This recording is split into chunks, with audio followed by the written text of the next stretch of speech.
This week, we air our second pre-recorded segment called Say Easy, Do Hard. Inspired by my co-host, Jason Albuquerque, we get our hands dirty and debate how to actually close the skill gap in cybersecurity, assuming that we have one. Business Security Weekly starts now. This is a Security Weekly production for security professionals by security professionals. Please visit securityweekly.com/subscribe to subscribe to all the shows on our network.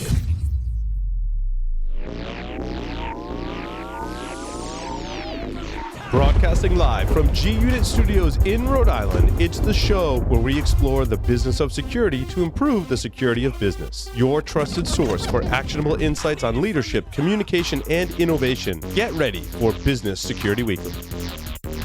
Files are the lifeblood of business, and your employees will open the files they need to do their jobs, whether they're safe or not. With Votiro, your employees will only open files that are safe.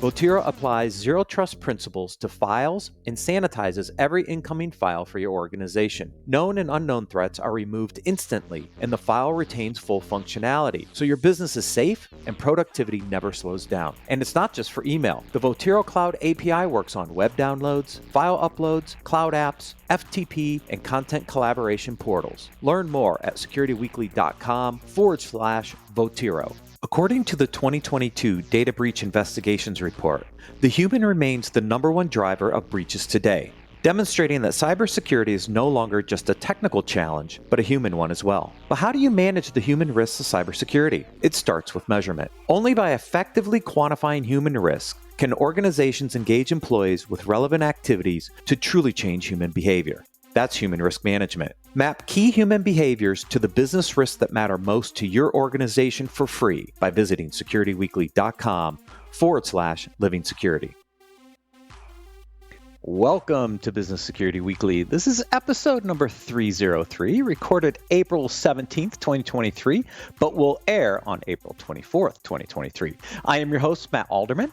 Joining remotely again are my co-hosts, Mr. Jason Albuquerque in studio again. Yeah, it's great to be in studio. I need to do this more often. It's an enjoyable. I know you do. It's enjoyable sitting here having a cigar, and I can't wait till you're in studio with me, Matt. You got to make a trip soon, man. Get away from those scorpions. I was near the studio a couple weeks ago, but it wasn't the right timing to do it, so I couldn't do it. Also joining from scorpion-infested Texas, Mr. Ben Carr. Hey, Matt. Good to see you again. Yeah, we all need to do a studio session. We need to figure out, get everybody there at some point. That'd be kind of cool. Yeah. That'd be awesome. We could sit around the big table over there on the other set. That'd be sweet. I'd love it. Oh, yeah. Like we did for the last Say Easy, Do Hard. Mm-hmm. And finally, joining us, Mr. Tyler Robinson. Welcome, Tyler. Thanks, Matt. Good to be here. All right. One quick announcement, then we get into the topic. Join us at an upcoming official cybersecurity summit in a city near you. This series of one-day, invitation-only, executive-level conferences are designed to educate senior cyber professionals on the latest threat landscape. We are pleased to offer our listeners $100 off admission when you use code SECWEEK23 to register. Visit securityweekly.com/cybersecurity summit to learn more and register today. All right, gentlemen. So on the last episode, we started to debate the skills gap shortage. And we got into a really interesting conversation. One, about the definition. But number two, do we actually have a skills gap shortage? So I want to pick that back up because I think it sets a really good foundation for this discussion. I think the first thing we have to determine in the industry is, do we actually have a skill gap, or do we have a talent shortage, or what is it that we are actually we need facing? to debate this. We need to debate this and get this on the table and all come up with a consensus, right? And it's words matter, right? Is there a talent shortage? Or is there a skills gap, right? Is it the fact that there aren't enough people out there that can fill these roles? Or is it the fact there's enough people out there, they just don't have the diversity of the skills that we expect as hiring managers to be successful in these roles to what we need as a baseline for our teams, right? That's the question. Is it skills and versus I'd split the amount of talent? skills into two things, right? There's your hard skills, right? Do you understand the technology? Do you understand how to apply things in a concrete way to solve concrete problems in the business? And then there's the soft skills of like, can you interact with people in a way that we would expect, right? At the level that we're hiring you, whether that's entry level, manager, director, executive. And so those are two different, subsets of, if we're talking about just the skills gap, right? What are the gaps in those skills? Yeah. And I mean, let's throw it out on the table.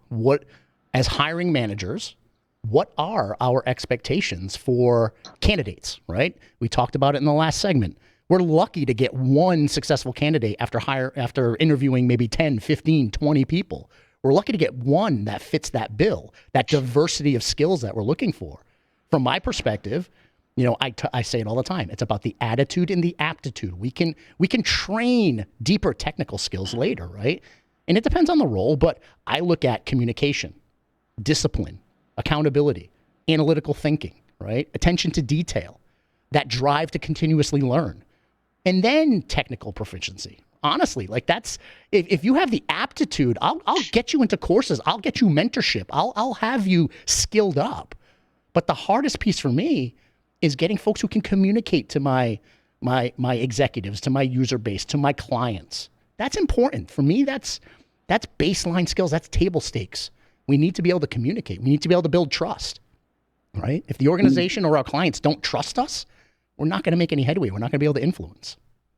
So is that baseline something that we are failing to train at the young enough ages now, where we get someone that can articulate proper cognitive thinking, where we can think outside the box, where you can have some emotional intelligence? Like, are these things that need to be introduced at the K through 12 and brought up to a higher priority rather than the mathematics or history? Like, all of those things, I believe, have baseline importance, and everyone should have a minimum level of knowledge to get out of high school. But at the same time, like, we're not training this next generation very well if we think about what we expect in the job market. Yeah.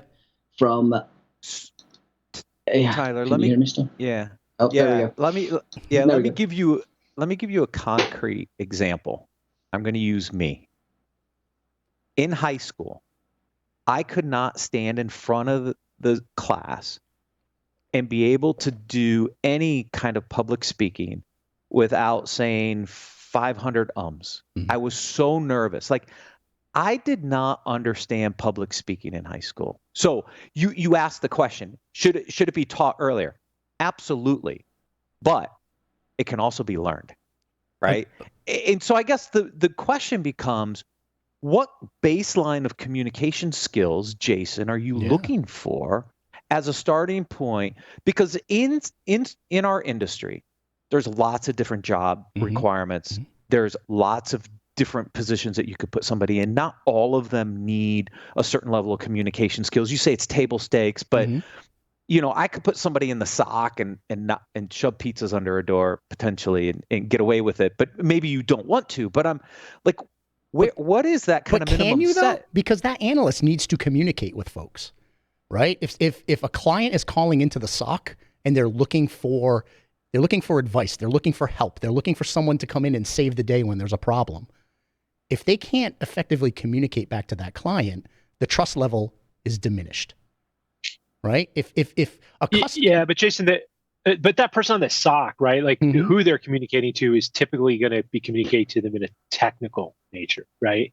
Versus somebody who, let's say, in a third-party risk side, is going to be communicating with customers, right, or other vendors. It's a different level of communication, right? Sure. Like, my top thing, like, I would take it up above communication and say, like, my number one requirement is must play well with others, right? Customer service. Like, even before you get communication, like, are you going to tick everybody off? Are you not agreeable? Like, agreeable. Yeah, I don't always want to be agreeable. I like people who can, hold their own in a debate back and forth, because I believe you have to hold your own in a position to be able to win an argument if you truly believe it.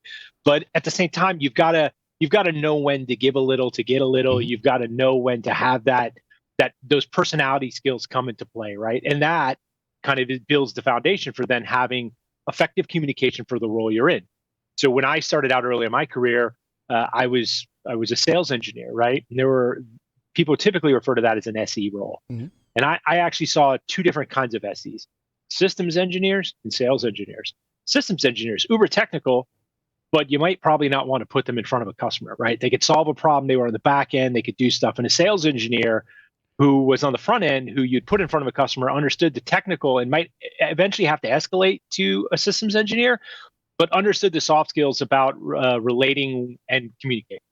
And so if we just say we're hiring for an SE, which role are we hiring for, right? And I think making sure that we're articulating in the job role, the description, and in everybody's mind who's interviewing what we're actually looking for is really key, because otherwise we could really be hiring for the wrong person, right? No, I agree. I mean, it's a maturity level too, because again, being in the services industry for a long time now, that systems engineer still needs to be able to communicate to the sales team so the sales team can have a conversation with the customer, right?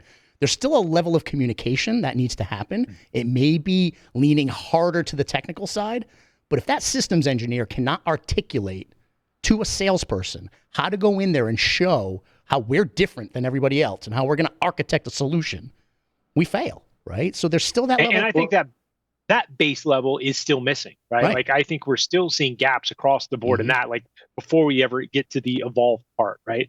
Those individuals will stand out, will more easily move into those roles. And I think the people who natively have those skills, but people need to realize there is a baseline of communication you have to have. And I think, we talked about this earlier, you and I think both agree, there's a vast number of people who are missing that. And I don't know whether it's a lack in, I don't know if it's something we're missing in school and basic education. I don't know if it's the move to technology, but it's missing. Yeah. And I think that's a struggle we're all having. Yeah. And when I say communication, I mean, it's a maturity model, right? But there needs to be that base entry level customer service communication skill that's there, because we're in a services industry. At the end of the day, we're serving our organization, we're serving our clients, and we need to be able to communicate and have a level of customer service. So are all these open positions then, are these a gap inside of companies trying to, because we're in such a tight crunch, zero budget initiative, are these open positions due to the fact that the requirements are too heavy and we're trying to hire for all of those things into one thing where we would split those out prior and we would have more ability to choose from different verticals that may have lacking pieces of those? So are we hiring too high for one? And then for two, go ahead. No, go ahead. You asked a second. I didn't know you had a follow-up for that. Go ahead. What's number two? So I think number two, do we also have the issue of we have not figured out how to close this 10-year coming up the ranks, kind of maturing and having to learn these skills as we went, right? Like many of us have done this for decades. It takes, a decade of getting yelled at in a BBS forum, doing help desk stint where you had to talk to people, being able to communicate in order to get out of the help desk because you hated it so bad and were burning out. Like all of this progression and learning technologies as you go, that continual adaptation to learn so that you can get out of the next thing. Like we've not figured out a good way to short circuit that for the next generation, because we don't have a decade to fill this skill gap. But yet we're still expecting the same things that we were brought up through that made us who we are. So we have this micro generation of, call it a couple thousand really talented people that have spent 20 years to hone and sharpen all of these skills to get where we're looking really good. And that's what everybody wants to hire. They want all of us unicorns that have come up the last 20 years, but we don't have the ability to short circuit that for the next generation. So we have a massive skill gap. So a lot to unpack there. That's that's a whole show in itself. So let me take the first point, and I'll give you my thoughts on this. And Jason, I'm interested to see, and Matt, if you concur on this. In my opinion, the way I see it is there's really a twofold problem. The first is we are looking for a set of skills, technology, where there just aren't the number of people that already have that base skill set, right? So, you'll often hear people say that they have other technical skills, but there is some basic level of cyber understanding that you've got to kind of get into or kind of get the foundation for, right? And so when we look at companies that are trying to hire, I see them generally fall into two buckets. One, as you said, they're very short budgeted. They don't have a lot of people on staff, and so they're trying to get this jack of all trades cyber person, and they're unicorns. They don't exist really, right? As we all know, there's a lot of specialization. So the smaller the company, the more you're going to need to do with less people, and so there's more burden, right? So success of that is difficult sometimes. The second piece is there's still a lot of companies that are scaling, that are building programs, right? I've walked into numerous companies where I'm building a program, and it's like, how are we at this point, time-wise, in your company journey, and you haven't built a cyber team? And so I'm building a team and I'm looking for people. So that's explosive growth in companies that are getting to the point now where they're realizing they need that talent. So if you combine those two things, people who are doing too much with too few people and the explosive growth, that's a big part of where I see kind of this gap coming from. There is a reality in there are a lot of positions that aren't being filled right now that just there aren't bodies to fill them. They're people that don't have the skill set, and we're all being very, very competitive. So that's kind of my answer to the first part of your question. We can dive into the second, but Jason, Matt, thoughts on that? Do you disagree with that? No. I mean, I agree. I think there are people out there that can fill it, but this is the do hard part, right? So, two major issues. It's the stop the bleeding and make sure we're building for the future. We have to handle both. We have to solve for both, right? Yeah. So stop the bleeding is, how do we get the existing teams up to that level that we need them to today, not just from technical acumen, but from all of those other aspects that we need to get them to. Communication, customer service, discipline, accountability, all of those other issues, right? All of those other skills that we need to hone. We're not putting the time up front when we're onboarding them to model the way, show them the way, teach them the way. Be an apprentice, be a mentor, show them the expectations, help build those skills. If we're hiring for attitude and aptitude, that attitude is going to allow them to learn. They're going to want to learn that. We need to show them the way. But then for the long term... So you're advocating a Mandalorian approach is what I hear. You know what? Tyler said it though, right? This is the way? This is the way. I mean, Tyler said it. We're looking for unicorns. At the end of the day, I take the position of I want to be a unicorn farmer, not a unicorn hunter. Because if I go into the middle of the woods, I'm going to sit there all day trying to hunt a unicorn and never find one. I want to farm those unicorns. I want to build those unicorns, right? But to do that, you can't just send them to technical training. You've got to encourage them to go to Toastmasters. That's the hard part, right? Say easy is I want to be a unicorn farmer. The hard part is actually doing it, is farming it, building out programs, right? You should have an apprenticeship program. You should have a mentorship program. And it's not just technical. It's leadership skills. It's management skills. It's communication skills. It's customer service. Well, you got to be having those talks in the one-on-ones and the onboarding, right? Mm-hmm. Like, hey, what is your goal? Well, my goal is to do X. Well, I understand that, but that's your technical goal. Right. What's your human goal? We need Where to do you want to go to mature your career? We need to embed in our professional development all of the other skills. Because now we're sending people to certifications and technical classes and, go get this badge and this cert and this and that. Send them to a leadership course. Send them to a customer service course. Make it a requirement. Our teams have a requirement that once a quarter, it has to be some type of professional development that's aligned with, quote unquote, softer skills. Customer service, that type of stuff. We have to. But then for the long term, we need to get involved. You guys know I'm heavily involved in K through 12.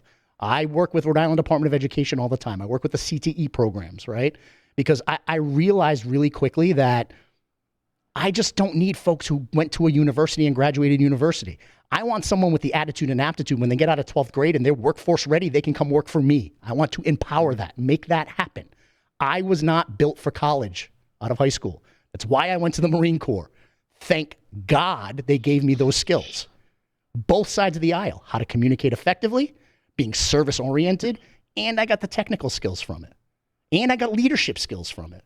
Then I went off to college. Then I was mature enough to say, you know what? I do want to focus on this. I do want to, spend time and go to school now. And I think that's an industry where we're missing and failing, right? It's like we're not hitting that K through 12. We're not doing those mentoring and educating people and taught. So the only people that, people who naturally gravitate towards cyber or IT are going into those fields. But if you really want to talk about diversity, we need to talk about all these other pieces that make it up that would then provide potential interest for people who don't fit the normal mode to say, wow, I'm really interested in that. I could see like getting into security, the security awareness of the GRC side of it, and how to educate, train, how to motivate, like all these other pieces that aren't just sit in a sock, right? That's a very small part of the whole deal. Ben, if there was a such thing as an ASVAB test, ASVAB is an aptitude test that I took, right, to join the military. If I had that in 7th grade, where they could test my aptitude at that level, maybe I would have focused on technology in cybersecurity in high school. Maybe I would have gone into if it existed. It didn't exist back then, but today they exist, right? So check for aptitude, right, at that level, and then bring them into a technical CTE program. But that CTE program needs to be well-rounded. Yeah. Or maybe how about we think about the future and the future job markets that's coming up, like prompt engineers, artificial intelligence. Sure. We're not queuing up the next generation. We're not talking to the 6th and 7th and 8th graders right now that are going to be filling and coming out into the market when this technology is now at its prime. And therefore, they're not interested. They're not doing the prerequisite and or any after hours or extracurricular around what they could be getting a passion for early on. Yeah. And we're having to wait until they're out there and they don't understand this stuff. But you want to know whose fault that is? It's our own fault. Us. As industry leaders. That's our fault. I go to Girl Scouts and I get them their cyber badges. And I've had so many little girls say to me, this is something I could do. Come on, like put some skin in the game, right? Let's put skin in the game. Go meet with your local Boy Scout troop, your local Girl Scout troop. Get involved in CTE programs. Go meet your superintendent of schools in your local community and say, how can I help? How can I bring this to the table to show that there's actually a career here for your high school students, your middle school students? Let's start gauging that aptitude and interest way up front. So I do want to dig into this a little more in part 2, because I think there's a couple other avenues we are not pursuing, like the military. You talked about the skills you learned in the military. I don't think we tap into the military retirees and the people that are coming out of the military in our industry very well. I think there's a huge opportunity for them to come in and fill some of these shortages. But I want to get back to the base question. Is it a talent shortage or a skills gap shortage?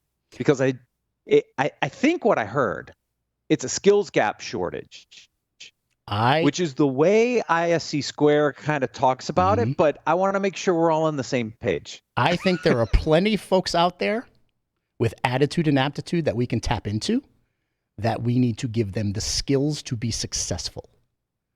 I don't think it's the amount of people or talent that's out there that's the issue. I think we need to do a better job grooming those skills to make them workforce ready when they hit the ground in my organization, your organization, anybody's organization. And whether that's in university, we need to really focus on that, or when you hire them, put them through a program, onboard them correctly, farm that unicorn. Yeah, and the only thing I would comment there is I think the challenge for me in the past has been, unless you're working for a larger organization that's got a really deep staff, right? It becomes hard to bring on those people and take the time to invest to do that. So fundamentally, we need to think about it, how we approach this problem differently, right? Now, I will say that the people you do that for, I think you get better longevity out of, as long as you can show them a career path at the organization that you're at. Otherwise, you're going to train to leave, right? But if you train them right and you should put a path in front of them, but it just gets hard when you're, how many organizations are a staff of, 15, 20 people, right? If you're Visa and you're a staff of 400, it's much easier to put that whole mentorship and internship programs in place and train people up and hired for very different things than you're hiring for when you've got, 10, 15, 20 people. No, agreed. And you can start small. Bring in one intern. That's the intern. You can. Internships are great. One intern that you can groom to be that entry-level cybersecurity person on your team, and now you're bringing everybody up. As positions open, hire from within, then fill that entry-level position. Then bring in your next intern. Farm that unicorn. Yeah, and you can do that geographically based too. So either based upon the geography you're located in or based upon the industry. So if you get a pool of interns and you get some type of pipeline program where, if you're in the gaming sector and one of your gaming competitors, but typically you see, so as we talk to each other, right, there's some type of camaraderie there. If you can bring people in and kind of pass those people along within, right, so they may not be the exact thing you're looking for, but you can pass them off to another organization that might have a better fit for them. That's a great way to kind of foster more people getting into the field. So I think internships are a really great way to build that pipeline. I think also setting the expectations, though, so that we're not building all these cyber university programs where you get a 4-year degree and a bachelor's in cybersecurity, and you're expecting to come in and make $200,000 and be an elite pen tester or a red team or something. Like, Agreed. let's set the expectations for these kids and really get the career path and track and expectations built correctly. Like, it's going to take time to come up. You're not going to come out of a college in 4 years and understand everything you need to know to do pen testing. Let's do the hard stuff of blue teaming, help desk, knock, SOC, all the things that you need in order to be an effective pen tester or offensive team, and maybe do those for a while. And in fact, why don't you do those better so that we make that sexy again, and we're not off trying to build all these pen testers that we don't need. We're bringing sexy back, baby. I love it. No, well, you're absolutely right. More of that. I was just going to say that's the discipline side that I talked about, right? Because it's not, we don't live in a world of instant gratification. You got to put the hard work in. You got to have that discipline and grind. And when you come into an organization, you need to work. You need to work for it. Have that discipline. Know that it's not. It's like a trade, right? Yeah. There's something to like a plumber, electrician, right? You're a intern, apprentice, journeyman, right? Yep, like you've got to go through this cycle of actually like developing skills. So I think when we talk about part of that skills gap is, the guy who said, well, I spent a year on the help desk and now I think I am ready for a $175,000 entry level cyber job. It's like, that's not an entry level cyber job and you're not ready for it. Right. Right. So Jason, I want to go through the skills baseline for a second. Yeah. So here's what I heard. Attitude, aptitude, and communication skills are kind of the foundation. We've talked about this a lot, right? Yep. What's my base technology baseline for skills? Do I just need to know how to use a computer? Like, how important is the tech skills? It depends on the role, though, Matt. It depends on the role. If you're going to be on the GRC team, maybe you need base technical skills so you can speak to it, right? It depends on the role. Yeah. At that point, now I'm working with my technical director or my director of a business unit saying, all right, what are the core baseline technical skills you need so that way you can groom this person to become what you want them to be over the course of their career. I think it depends. There's no one answer there, I don't think. And if it's GRC, it might not really be technical, right? Right. It might could be legal. It could be language, it could be legal. Right? You understand? Yeah, legal's a good one too. Yeah. Like when we looked at audit. We were trying to bring people in to Visa. We were trying to bring some people in with statistical analysis, right? Because we were from the math side, because we were looking for somebody who could actually look at the problem set in a different way than we were looking at it. We didn't want somebody who looked at it from a cyber side. So that could have been an entry level into cyber. I think to get there though, like, what is the baseline in technology to do any fundamental role?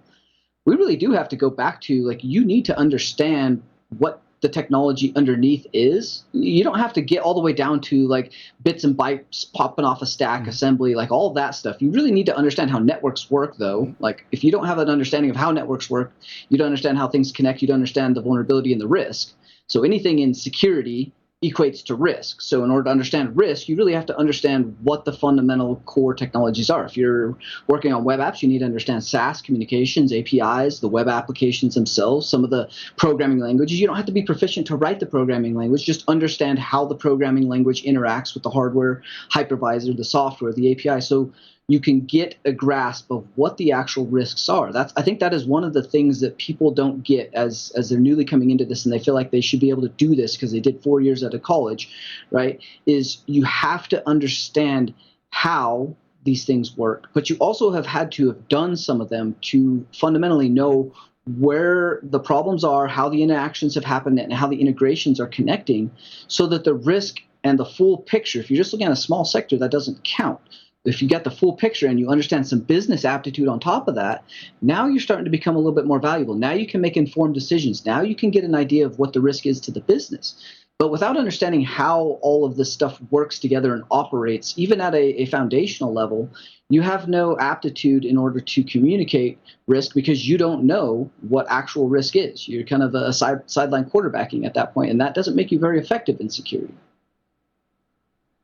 Yeah, I think risk is the important thing, right? You've got to understand the application of risk. So if you're going to do something, why or where does the risk come from, right? And then, for that risk, like, how would you misuse something? You've got to put yourself in that mindset of like, where would the problem come from? Why would that manifest itself, right? In that application or specific thing. I mean, if you're applying for a role as a SOC analyst, you need to have good problem solving ability and be able to walk a tree, right? If you're looking on the GRC side, understand risk in the application of policy, maybe audit, right?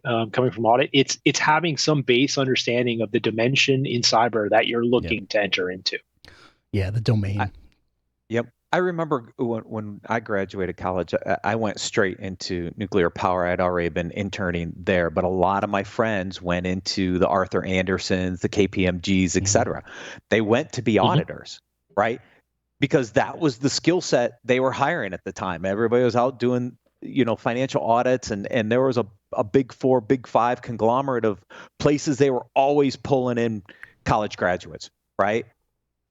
I don't know if they're still doing that. Is that still a good source? We'll debate some of this in the next segment, but that's what I remember in the early days is these jobs weren't readily available. I mean, they were, back then they were paying, people $30,000, $35,000, $40,000 to go be an auditor, right? Like the expectations of walking in and making six figures just didn't exist. Right. Yeah, it boggles my mind now how much people think like starting salary. I mean, it definitely is. People are expecting six figures, like coming into open entry level cyber positions. That's not every company isn't entertaining those, right? I mean, it's just the salary expectations across the board have kind of got a little bit out of hand. And I think that's also good to set that expectation for yourself as well, though, right? Like if you're expecting to come in and make six figures, anytime you're hitting a six-figure mark, anytime you're hitting a high salary mark, you're always trading off of costs, and your inexperience is going to bite you by taking that higher salary. What's you may the not value? be able to be mentored. Yeah, you're going to lose that mentorship opportunity. You're going to learn that training and teaching opportunity, and there's going to be probably an expectation of 60, 80 hours of continual learning and being able to maintain and handle a large set of responsibilities that you have not had the training and or experience to probably deal with. So you're just shooting yourself in the foot by taking that higher salary. We as leaders own some of that responsibility, though. We as leaders own some of that responsibility because my job as a leader is to put someone in a position where they're going to be successful. So why are we putting folks in those roles if we don't feel they're going to be successful? Are we just trying to fill a hole? Right? Yeah, well, so that's my point, Jason, right? The fear I have is that with a lot of this news out there about the skills gap shortage and we need all these people, is that all we're doing is we're creating a bigger problem for ourselves because we're setting expectations higher, and therefore does that mean salary demands are going up? We're going to hire for the sake of hiring, putting people in wrong positions. It could potentially burn us instead of actually helping us. The law of unintended 100% salary demands are going up because of that. Like that is a true industry impact where people look at that and they say, "Oh, I'm going to ask for more money because I'm supply demand. I'm in scarce supply, right? So I could demand more money." And you saw that as soon as I forget who it was. Somebody, I think it was Amazon, laid off some people, and as soon as that happened, they raised salaries. They raised all the minimum bar salaries for a certain class of roles. We saw the impact of that across the board where people said, "Oh, instantly I'm jumping up, 10, 15, 20% on salary because I see what Amazon is doing." And so that has ripple effects throughout the industry. And I think that the constant news media diatribe that we have a shortage makes it just seem like you can ask for whatever you want. No, I agree. So let's take a quick break here, and then we're going to debate where to find this talent and how to develop this talent on our next segment. Stay tuned.